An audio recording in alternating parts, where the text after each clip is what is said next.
Özündə Dədə Qorqud məziyyətləri daşıyan bir ürək.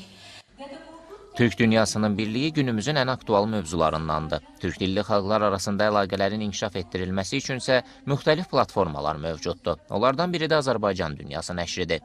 25 illik oxuculara xidmət edən jurnalın əsas mövzusu ortaq türkcə anlayışının formalaşdırılmasıdır.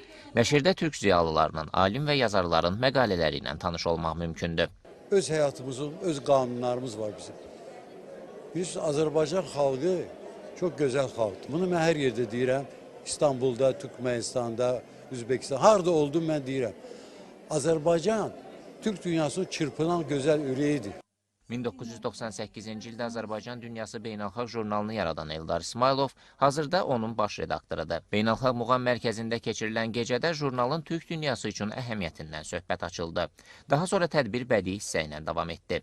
75 illik yubileyinə toplandığımız Eldar müəllimin bu sahədə özünə məxsus xidməti vardı. Bilirsiniz ki, onun Dədə Qorqud Milli Fondunun rəhbəridir. Dədə Qorqud sözünün əsl mənasında Türk dünyasının ağsaqqalı olub və onun o geniş fəaliyyəti və orasını da qeyd edelim ki, təkcə bizim Azərbaycanda deyil, bir sıra ölkələrdə, yaxın, uzaq ölkələrdə bu fondun çox müsbət addımları olmuşdur. Tədbir çərçivəsində mükafatlandırılma mərasimi də keçirildi.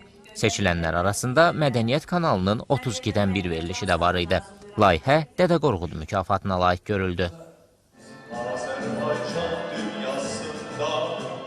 Vətənpərvərlik mövzusunda hazırlanan konsert proqramı tamaşaçıların böyük marağına səbəb oldu. Məmməd Məmmədli, Seymur Novruzov, Ramilə Sultanova, Mədəniyyət xəbərləri.